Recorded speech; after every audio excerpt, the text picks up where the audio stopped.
बरसात का मौसम आते ही कटहल की भरमार हो जाती है। कई लोग कटहल को बड़े ही चाव से स्वाद के साथ खाते हैं।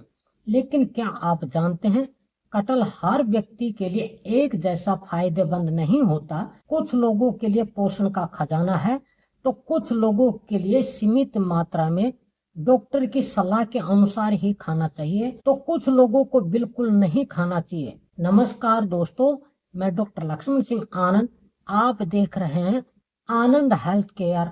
आज के इस वीडियो में हम जानेंगे कटहल में कौन कौन से पोषक तत्व होते हैं, किन लोगों को कटहल जरूर खाना चाहिए, किन लोगों को सावधानी बरतनी चाहिए, किन लोगों को कटहल बिल्कुल नहीं खाना चाहिए, और कटहल खाने का सही तरीका क्या है।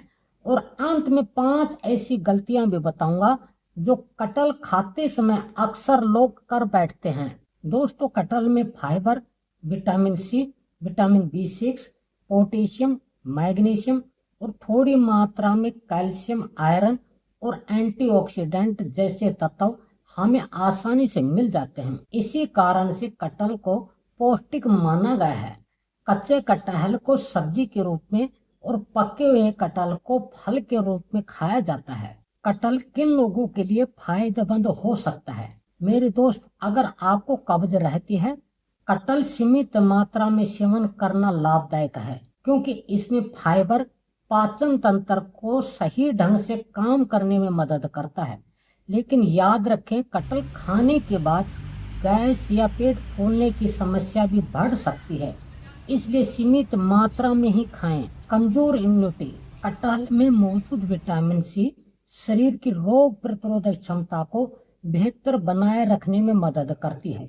यही कोशिकाओं को ऑक्सीडेटिव नुकसान से बचाने में भी योगदान देती है। दिल की सेहत का ध्यान रखने के लिए कटहल में पोटेशियम होता है, जो ब्लड प्रेशर को ठीक रखने में सहायक हो सकता है। पर्याप्त पोटेशियम का सेवन हृदय के स्वास्थ्य के लिए महत्वपूर्ण माना जाता है।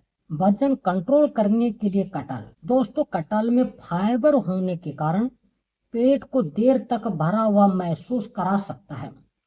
यदि इसे संतुलित मात्रा में खाया जाए तो कुल कैलोरी का ध्यान रखा जाए तो स्वस्थ आहार का हिस्सा बन सकती है। हड्डियों और मांसपेशियों के लिए कटहल, कटहल में मैग्नीशियम सहित कुछ ऐसे खनिज होते हैं जो हड्डियों और मांसपेशियों के सामान्य कार्य में योगदान देते हैं। अब जानते हैं कटहल खाने के लिए किन लोगों को सावधानी बरतनी चाहिए।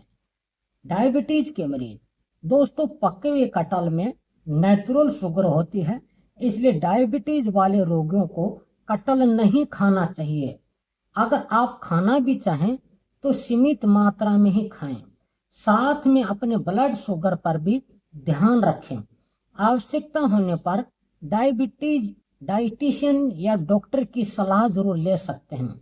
गंभीर किडनी के रोगी, कटहल में पोटेशियम होता है। जिन लोगों को गंभीर किडनी रोग है और डॉक्टर ने पोटेशियम सीमित मात्रा में खाने की सलाह दी है, तो उनको कटहल खाने से पहले अपने डॉक्टर से मिलना चाहिए। एलर्जी वाले लोग, कुछ लोगों को कटहल खाने से एलर्जी हो सकती है। अगर आपको कटहल खाने के बाद सूजन या चकत्ते, सांस लेने में कठिनाई हो तो तुरंत चिकित्सा सहायता लेनी चाहिए। गैस और पेट फूलने की समस्या में यदि आपका पाचन ठीक से काम नहीं करता तो ज्यादा मात्रा में कटहल खाने के बाद गैस या पेट फूलने की समस्या बढ़ सकती है। ऐसे में आप कम मात्रा से ही शुरुआत कर सकते हैं। जिनकी किसी भी प्रकार की सर्जरी होने वाली है, यदि आपकी किसी बड़ी सर्जरी होने वाली है तो आप अपने डॉक्टर की सहायता के बिना कटहल बिल्कुल ना खाएं। किन लोगों को कटहल नहीं खाने चाहिए? जिन लोगों को कटहल खाने से एलर्जी है, गर्भवती महिला जिनकी कोई सर्जरी होने वाली है, गंभीर किडनी के रोगी आदि को कटहल खाने से बचना चाहिए। कटहल खाने के बाद दूध बिल्कुल नहीं पीना चाहिए। दाद, खाज, खुजली में कटहल नहीं खानी चाहिए। कटहल खाने का सही तरीका, हमेशा साफ और ताजा कटहल ही खाने चाहिए। एक बार में ज्यादा कटहल नहीं खाने चाहिए। संतुलित भोजन का हिस्सा बनाकर ही खाने चाहिए। पर्याप्त पानी जरूर पिएं।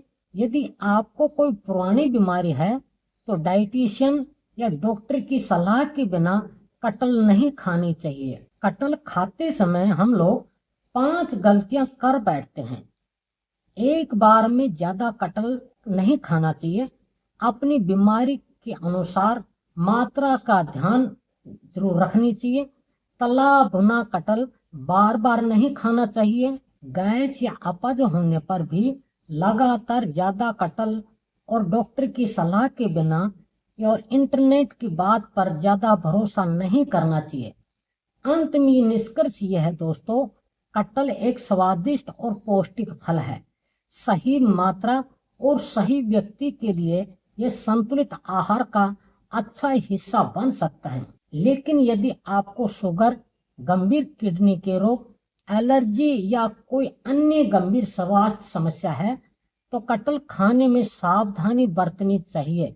जरूरत पड़ने पर किसी योग्य चिकित्सक की सहायता जरूर लेनी चाहिए। अगर आपको आज की जानकारी उपयोगी लगी हो तो वीडियो को लाइक कर अपने दोस्तों और रिश्तेदारों को जरूर शेयर करें। आनंद हेल्थ केयर चैनल को सब्सक्राइब करना तो बिल्कुल ना भूलें। मुझे अनुमति दीजिए, मिलते हैं अगली वीडियो में। तब तक के लिए नमस्कार, धन्यवाद।